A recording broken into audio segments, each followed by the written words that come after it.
Okay, got a bit of a treat today. I finally got around to doing a power overlay and redoing last year's ride I had with Peter Sagan and his wife Katarina. Now, it's quite a bit of a story to this, and I'll explain as I go along, but I managed to get on and just ride with them exclusively because the other guys that I was with basically missed the boat. I went around on the left hand side, they went around on the right hand side of the village, and I managed to catch the lights and they didn't. So I got to ride with Peter and his wife for about 45 minutes, and I put the whole video up, and because I had a shorter one up before and the fans were asking for the longer version. So if you get a bit bored, just scrub through and I'll do some commentary along the way and see how we go. Okay, enjoy.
Okay, we're just heading up towards a set of traffic lights here, and I wanted to introduce myself to Peter and welcome him to Adelaide. It was last year was the first time I started riding with the pros, and first time I've ridden with Peter as well. And I didn't know it was his wife Katarina that we were riding with. I thought she was either someone who'd won a prize to ride with him or his promotional manager, because she had all the Peter Sagan full kit she was wearing.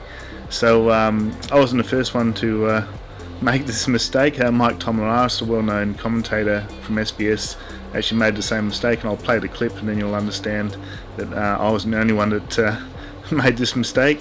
And hopefully I don't look as foolish as Mike. I think maybe I look a bit more foolish, but I was a bit starstruck as well, because he was dual world champion by that stage. He's triple world champion now, but last year he was dual world champion. So okay, we'll play the clip and I'll get back to it and you can see what I said to him. Where are you from? I'm from Slovakia. And Peter Sagan? What do you make of Peter Sagan? I think he's cool. I have his logo. He's a real hero, huh? It is, but for me especially. You live in Australia? No, I live with Peter. Well, that one asked a different question then. Hello, Mr. Sagan. Hello. Very good. I didn't recognize you. Well, I bet. In this outfit. Peter, welcome to Adelaide. Ciao. How are you going? Good. Where are you riding today? Huh? Where are you riding to? Yeah. Small. We're riding with Peter Sagan! Got a GoPro on. Okay.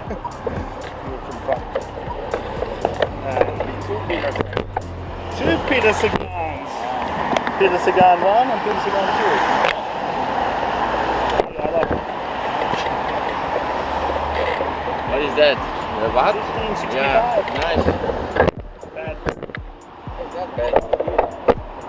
I think Doing that in the spring. I heard that you do 2000. Okay, so that was my very own Mike Tomalaris moment right there. And when I said I was riding with Peter Sagan, Peter corrected me and said two Peter Sagans, because I think in Slovakia they'd be introduced as Mr. and Mrs. Peter Sagan, and so I didn't recognise his wife there, and I was a bit confused, so said something a bit silly there. But he was nice enough to see my wattage was 1565, and he said, you'd be able to beat me in a sprint, and I said, oh no, I think you do about 2000 watts. So that was quite nice though. But well, let's get back to it. I've had my Mike Tomalaris moment, and I'll do some commentary when some other incidences turn up later on in the ride. Enjoy.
Okay, we're just about to pass someone just up here, a member of the public who's just riding a normal bike, and you'll get an idea of how quick we're going. There we go.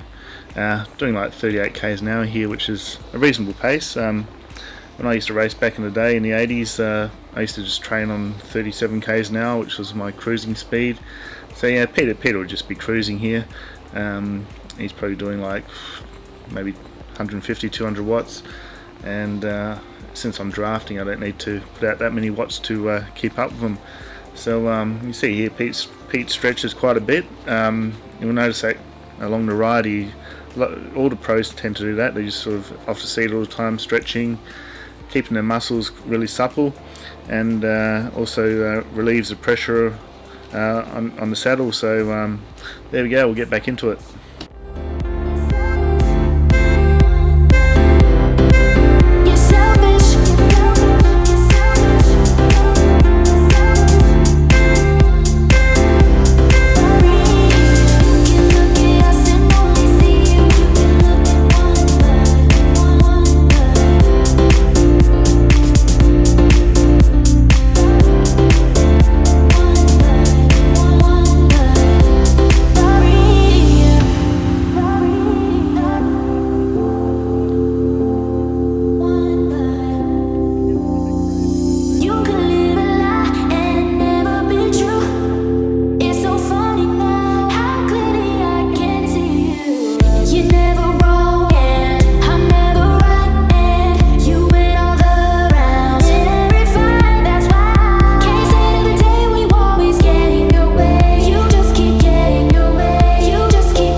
Okay, at this point I warned Peter to move over to the right, because this is basically my playground right here. I just live around the corner, and as you see there, they basically take over the bike lane, all the cars that want to turn left, and I just had a chat with Pete up at the traffic lights here about the cars and how they don't really care, and they'll just squash you into the gutter if you let them.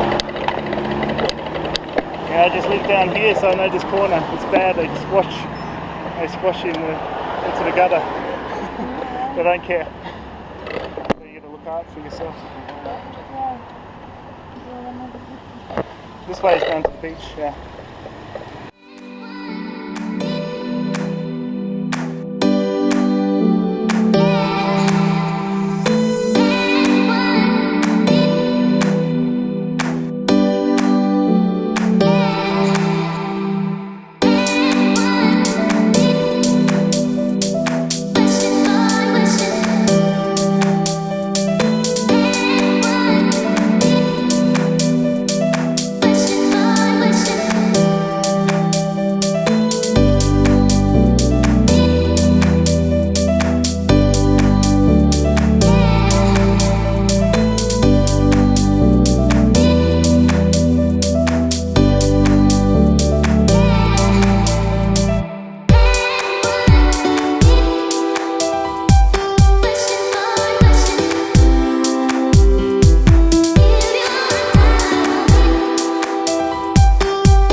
Okay, this is actually quite interesting right here. I think Peter actually listened to what I said and was a bit worried about his wife at this point, so he actually made her go over to the left side of him, and he's protecting her on the right side now from the traffic. So maybe he just sort of saw how bad the Adelaide drivers were right there, and sort of thought, oh, I better protect Katarina right there.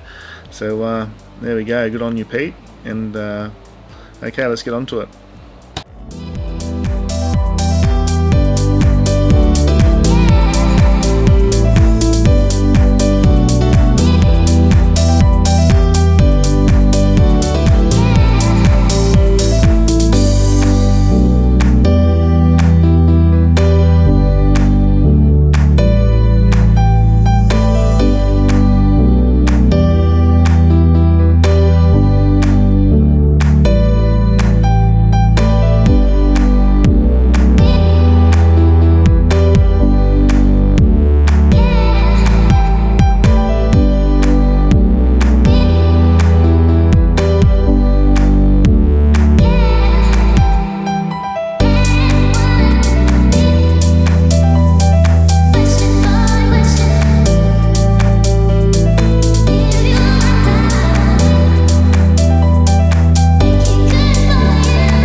Okay, just at this point, Peter creates a bit of a gap there, and I thought I'll just do a 1300 watts little spurt there and get up to him and have a bit of a chat while Katarina catches up, and hey, this is what I say to him.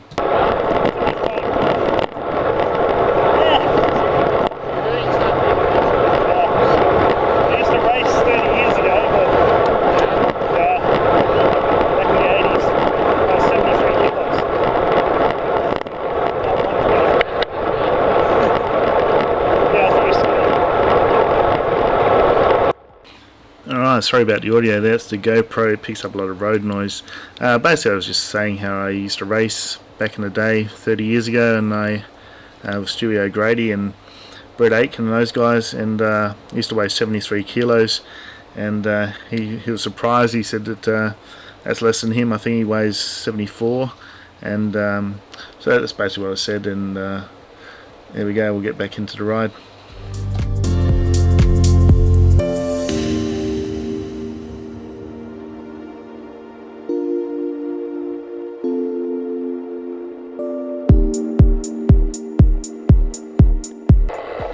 Okay, this is quite a funny little incident right here.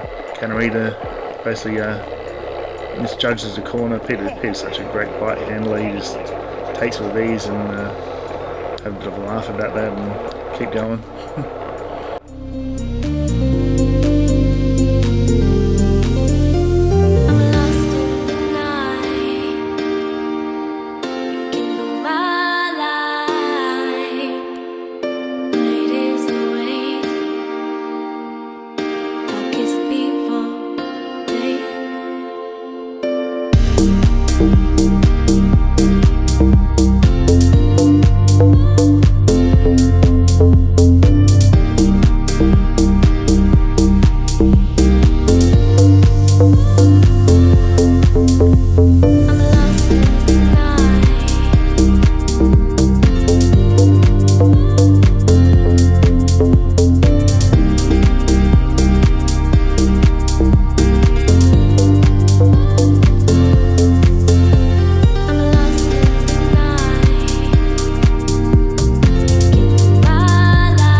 Okay, just at this point a lovely lady decides to yell from the passenger seat to Peter Sagan to ride single file or get off the effing road. So here we go.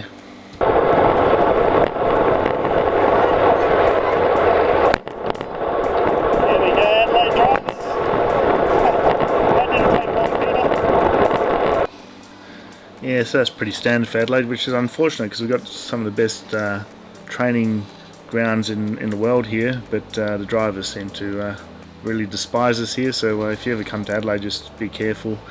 Realise the drivers don't really care about you. So yeah, you gotta ride really defensively and look after yourself. All right, let's get back to the ride.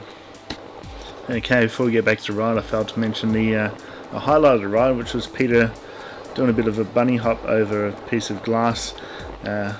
It's quite incredible. I'll replay it in case you missed it while I was talking, and I'll see if I can slow it down so you can see the skills that Peter's got. He's basically just on the seat and lifted his front wheel off the ground and the back wheel while he was still seated.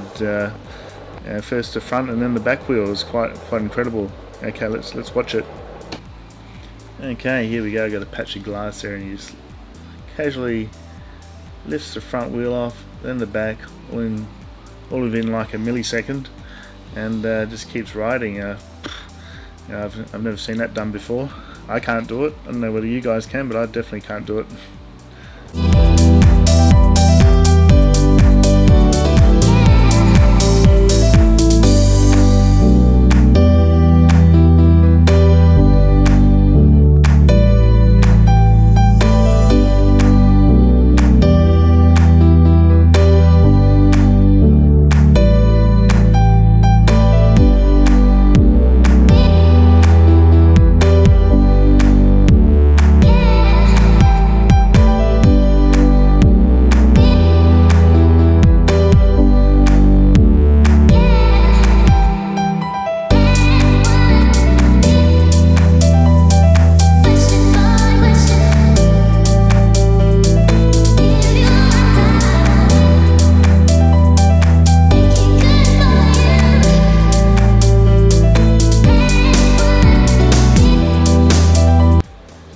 Okay, so Peter here, he's making a diversion down to the beach.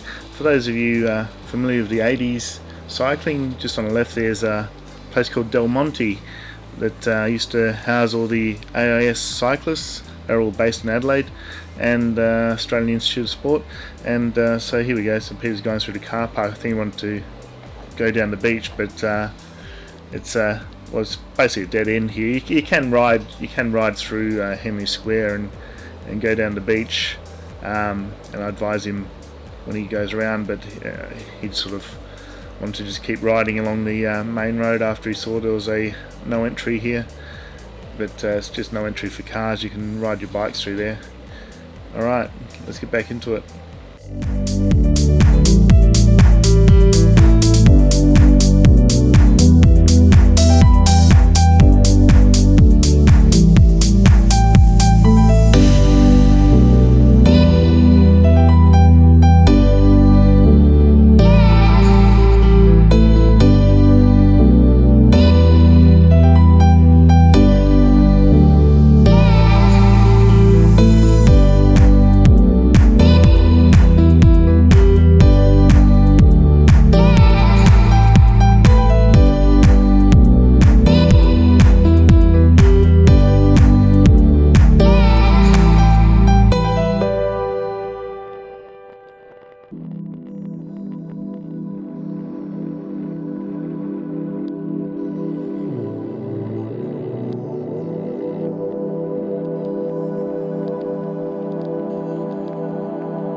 Okay, just at this point, just up here, my GoPro battery runs out, and I managed to squeeze another 30 seconds out, but we don't see, unfortunately we don't see Peter looking behind, and we realised that we dropped his wife Katarina, so I just wait across the side of the road there and wait for him to come to me, and then just ride for another 30 seconds here, and that's the end of the ride, because the GoPro just totally dies. But after this, basically I just go to lunch, and I tell him that I might see him down at the tour dinner, because I'm going there on the Saturday night. So that's the end of the ride. Hope you enjoy.